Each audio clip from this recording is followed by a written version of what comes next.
मध्ये जंजिरा किल्ल्यात लाईट वगैरेची काही सोय नाही, एवढं लक्ष याची काळजी घ्या।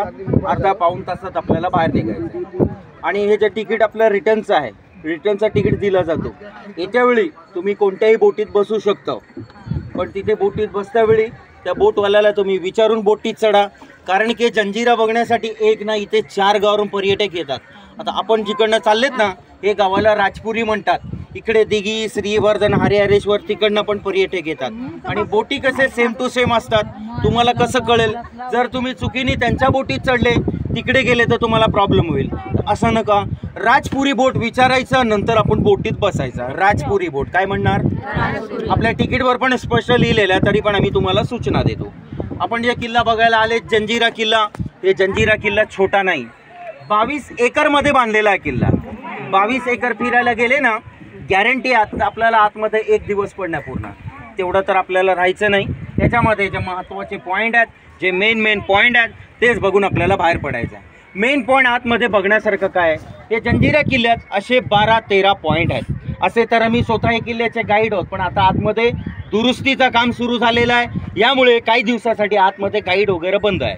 आता तुमच्याबरोबर कोणी माहितीसाठी येणार नाही, ते तुम्हाला जाऊन स्वतःहून बघायचं आहे। पण प्रश्न असा आहे, 22 एकर किल्ला एवढ्या कमी वेळात कसं बघणार आणि काय बघणार? तर तेच तुम्हाला जंजिराची संपूर्ण हिस्ट्री आणि आतले काही पॉईंट बद्दल सांगणार। इथे एक नाही 2 किल्ले आहे, हा जंजिरा आणि पलीकडे बघा अजून एक किल्ला दिसते का तुम्हाला? छत्रपती संभाजी महाराजांचा किल्ला आहे तो, त्याचा पण जबरदस्त इतिहास आहे। आम्ही जेव्हा आतमध्ये गाईड करायचे, पर ग्रुप पर फॅमिली 6 लोक असतो, 10 लोक असतो, 1200 चार्जेस करायचे। हे जे चार्जेस असतात, बोटीमध्ये 5-6 लोक काम करतात, ही या लोकांची दिवसभरची मेहनत असते। इथे तुम्हाला एवढे चार्जेस करायची गरज नाही। सगळी माहिती ऐका, माहिती आवडली, आपल्या ग्रुपचे तुम्ही जे पण 500-600 देणार स्वीकार, हेच आम्हाला 7-8 लोकांची मेहनत असते। हे जंजिरा किल्ल्याला समुद्रामध्ये 1000 वर्ष जास्त झाले। हा किल्ला 11वी शतकातला किल्ला आहे। 1000 वर्षापूर्वी इथे काहीच नव्हता। तुमच्या मनात एक शंका असेल, एवढा मोठा किल्ला पाण्याच्या मध्ये कसा बांधला? इथे त्या काळात एक मोठा खडक होता, हा किल्ला एक बेटावर बांधलेला आहे। किल्ला बनवण्याच्या आधी इथे काय मासे मारणारे कोळी लोकांची वस्ती होती। ज्या राजाने हा किल्ला बांधला जंजिरा, हे राजाचं नाव सिद्दी जोहर। पण सिद्दी जोहर आपल्या भारतात एक नाही 2 होते। छत्रपती शिवाजी महाराज यांच्या काळात जे सिद्दी जोहर होता, तो मोगल होता। हा जंजिरा किल्ला बांधणारा सिद्दी जोहर छत्रपती शिवाजी महाराजांच्या 500 वर्ष आधी हा दक्षिण आफ्रिकेहून आला होता। जेव्हा तो इथे आला, त्यांनी किल्ला बांधला। नुसतं किल्ल्यात नाही, 3 तालुक्यावर त्या लोकांनी राज्य केला। कोणते होते 3 तालुके? मुरुड तालुका, म्हसळा तालुका आणि श्रीवर्धन तालुका। किल्ल्याचं काम 1118 मध्ये या किल्ल्याची सुरुवात झाली होती। 1140ला जाऊन हा किल्ला मुकम्मल झाला। किती वर्ष? 22 वर्ष लागले हा किल्ला बनवण्यासाठी। आता 22 वर्ष कसे लागले, त्याचं पण एक कारण आहे। जसे दिवसामध्ये 12 तास असतात, तर 12 तासामध्ये समुद्र सारखा नाही असते। समुद्राच्या पाण्याला दर दिवशी 6 तास भरती, नंतर 6 तास ओटी असते। भरती आली, ते लोक आतलं काम करायचे, ओटीचे 6 तास बाहेरचे बुर्ज बांधायचे। असे आत बाहेर करत करत 22 वर्ष गेले। 22 वर्षात किल्ल्याला 22 बुर्ज बांधले आणि 22 एकरच्या एरियामध्ये जागेमध्ये हा किल्ला कंप्लीट केलेला। आता 50-60 वर्षापूर्वी आतमध्ये जंजिरा किल्ल्यात एक मोठा गाव होता। 500 घरांची वस्ती होती आतमध्ये। 2 समाजचे लोक या किल्ल्यामध्ये राहत होते, हिंदू आणि मुस्लिम। हे किल्ल्यामध्ये मस्जिद होती। या किल्ल्यात एक मोठा गणपतीचा मंदिर होता आतमध्ये। मुलांसाठी शाळा होती, बाजारपेठ, सगळं म्हणजे गाव होतं आतमध्ये। आता सध्या कोणी लोक नाही राहतात आतमध्ये, सगळे निघून गेले। का गेले बरं? कोणी त्या लोकांना किल्ल्यातून बाहेर काढला नाही, मेन इकडचा राजाच गेला। तरी पण सिद्धी लोकांनी ह्या किल्ल्यावर 1140 पासून 1947 पर्यंत राज केला।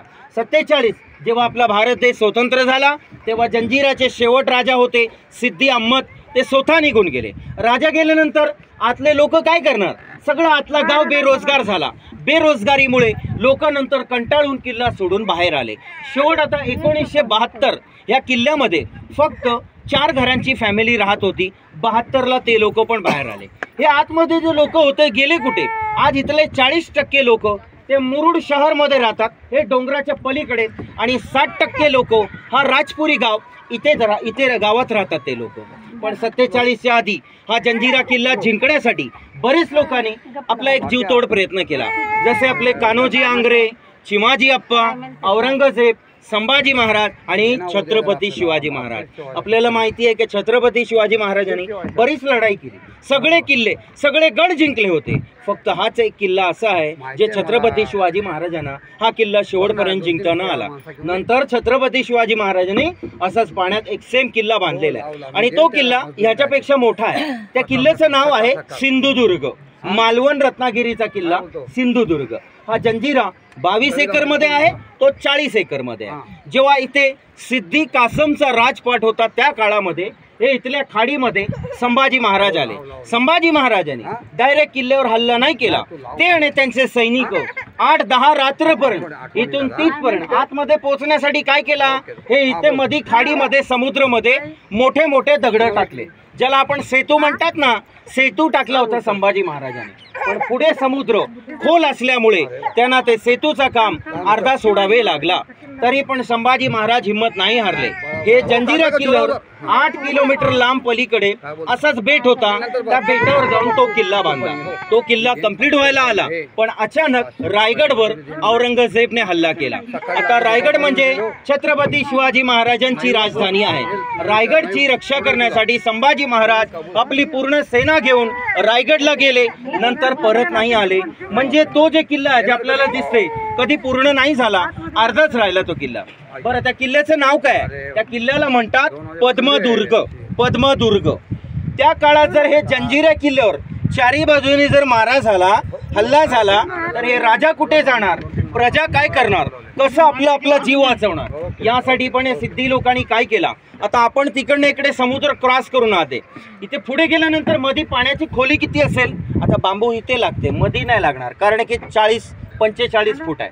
40 फूट पाण्याच्या खालून, समुद्राच्या खालून त्या लोकांनी एक भुयारी रस्ता काढलेला आहे। हे किल्ल्यातला जे भुयारी मार्ग हे समोरच्या गावात येऊन निघते तो रस्ता, आणि 1.5 किलोमीटर पर्यंत भुयारचा अंतर। पण हे गावात कुठे निघते, समोर बघा, हे सफेद रंगचे मिनार दिसले तुम्हाला, त्याच्या मागे मोठा गेट दिसला काय, हे आता तर खंडर झालाय।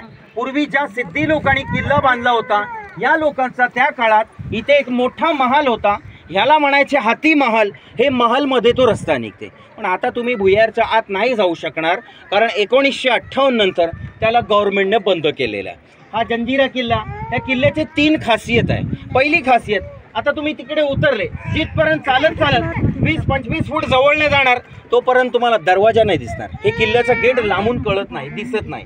किल्ल्याची दुसरी खासियत, हे किल्ला चारी बाजू समुद्रामध्ये आहे। समुद्राचं पाणी हे खारड आहे, खारड आहे ना, पण तुम्ही आत जाऊन बघा, आतमध्ये गोड पाण्याचे तळे आहेत, 1 नाही 2 तळे आहेत, एवढे मोठे आहेत, एवढे खोल आहेत का ज्या बोटीत आता आपण बसलेत ना, असे 3-4 बोटी आपण त्या तळ्यांमध्ये फिरू शकतो। एक 40 फूट आहे आणि दुसरा 60 फूट आहे। पाणी पावसाचं नाही, समुद्राचं नाही, खालून त्याला झरे चालतात, झरे, आणि पाणी होता तर आतमध्ये वस्ती होती, नाही तर किल्ल्यात लोक कसे राहिले असते।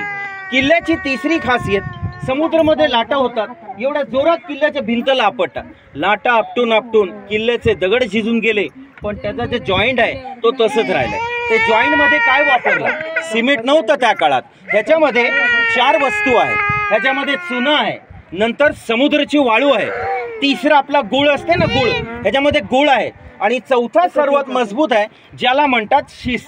शिस माहिती आहे ना, शिसा वितळून त्या दगडांमध्ये टाकलेला आहे। जंजिरामध्ये तुम्हाला भारतातली 3 नंबर तोप बघायला भेटणार, मोठी। इथे जे तोप आहे आपल्या भारतात 3 नंबरवर आहे। पहिली बिजापूरची मुलुक मैदान तोप, दुसरी दौलताबाद औरंगाबादची मेंढा तोप, आणि तिसरा नंबर लागला ते इथल्या तोपचा, जे तोपचा नाव आहे कलाल बांगडी। आता तुम्ही आज जाऊन बघा, ती तोप 19 फूट लांब आहे, 19 फूट, आणि वजन किती असेल, ती वजन जे आहे ना ते 22 टनची तोप आहे। 22 टन म्हणजे 22,000 किलो। प्रश्न असा आहे की 22,000 किलोची तोप आत कशी घेऊन गेली, शक्य नव्हता, आतमध्येच तयार केली, त्याचे रिंग घेऊन गेले आणि एक रिंग जोडून बनवलेला, नुसता लोखंडीची नाही, पंचधातूची आहे। आता आतमध्ये कसं जायचं, तिथे गेट आहे, तिथून तुम्ही आतमध्ये प्रवेश करा। जसं तुम्ही आत गेले, लाकडाचा गेट क्रॉस केला, उजवीकडे तुम्हाला एक समाधीचे दर्शन होणार। ती समाधी राजांची नाही, जसे मुंबईला हाजी अली आहेत, हाजी मलंग आहे, जंजिरामध्ये पण एक 5 पिरांची दर्गा आहे। ते दर्गा बघितल्यानंतर सरळ नका जाऊ, उजवीकडे वळा, पायऱ्या चढा, पहिले कलाल बांगडी तोप बघायला जा। कलाल बांगडी तोप बघितले, हे पहिल्या बुरुजावर जायचा, दुसरा बुरुज आणि शेवट तुम्ही जाणार तिथे तिसऱ्या बुरुजावर. जेव्हा तिथे गेले पायऱ्या उतरते वेळी 2 रस्ते, लेफ्ट आणि राईट. उजवीकडे नका वळू. हे किल्ल्याच्या मागच्या गेटवर गेले परत यायला 1-1.5 तास जाईल, तुमचं टायमिंग वेस्ट होणार. तिसऱ्या बुरुजावर तुम्ही लेफ्ट मारा. बुरुजाचं पहिलं मजलं दुसरं मजलं ते बघायला जा. ते बघून जसे तुम्ही बाहेर आले, बाहेर तिथे तुम्हाला भुयारी मार्ग, चोर दरवाजा, राजाचा राजवाडा, गोड पाण्याचे तळे, सगळे पॉईंट तुम्हाला स्टेप बाय स्टेप बघायला भेटतील. आतमध्ये हिंडायची गरज नाही. उतरते वेळी टायमिंग लक्षात ठेवा. पाऊण तास आपल्याकडे, लवकर यायचा प्रयत्न करा. आणि येत्या वेळी राजपुरी वोट आपण विचारायचा, नंतर आपण बोटीत बसायचा.